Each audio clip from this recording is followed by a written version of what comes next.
នេះជាប្រភេទព្រះវិឡាភ្លោះមាន2បន្ទប់គេងអញ្ចឹងទាំងសងខាង4បន្ទប់គេងຂະຫນាត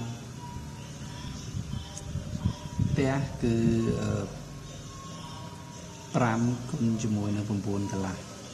អញ្ចឹងសងខាង10 គុណនឹង9កន្លះຂະຫນាតដី12អញ្ចឹងយើងទុកសងខាង20 ម៉ែត្រសងខាង7 ម៉ែត្រកន្លះសងខាងក្រោយ2 ម៉ែត្រកន្លះអញ្ចឹងបើសិនជាយើងមើលមកជុំយើងធ្វើទ្វារកញ្ចក់2បើកអញ្ចឹងមានខ្លោងទ្វារហើយខណ្ឌលបងកដាលយើងដាំឈើមានសួននៅខាងមុខបន្តិចអញ្ចឹងច្រកចូលយើងទំហំ4 ម៉ែត្រចឹងយើងមានប្រួយចំហៀងអញ្ចឹងហើយបើយើងមើលទៅខាងក្រោយគឺមានទ្វារចេញមកក្រោយអញ្ចឹងអាចចេញមកហាខាងហើយនឹងយើងធ្វើផ្ទះបាយនៅខាងក្រៅបន្តិចអញ្ចឹង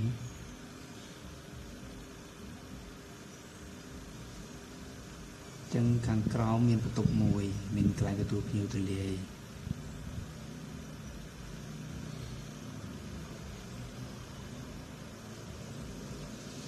បើសិនជាយើងមើលខាងពីលើខាងក្នុងជាន់ទី1វិញនេះជាន់ទី1ឡើងជាន់ទី1យើងអញ្ចឹងបើយើងមើលជា 3D ទៅមានន័យថាយើងមើលពីក្នុងទៅអ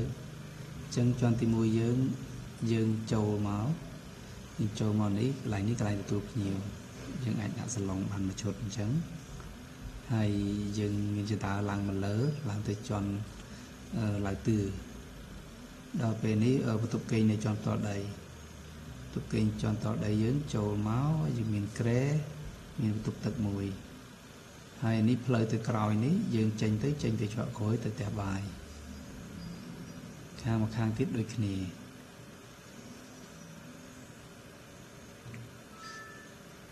លើយើងមើលលើជាន់ទី2ម្ដង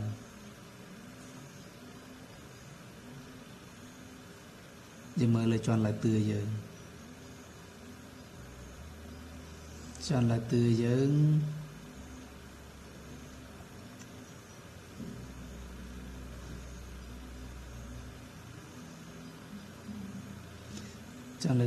បើយើងមើលមកយើងមានបន្ទប់ធំទូលាយយើងឡើងចតាពីក្រោមមកតាមនេះមកឡើងមកយើងចូលបន្ទប់តាមផ្លូវនេះអញ្ចឹងពេលយើងមកដល់បន្ទប់យើងមានគេងមួយមានបន្ទប់ទឹកហើយកន្លែងនេះយើងអាចដាក់ឈុតសាឡុងមួយឈុតអង្គុយលេងបានឬក៏តុកធ្វើការអីបានកន្លែងនេះក៏ដូចគ្នាអញ្ចឹងកន្លែងនេះយើងមានដាក់កញ្ចក់ដែលយើងអាចមើលទៅកន្លែងទទួលភ្ញៀវឬក៏មើលទៅមុខឃើញ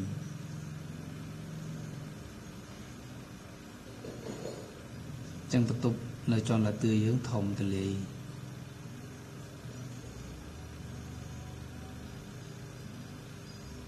អានេះទ្វារចូលបន្ទប់ទឹក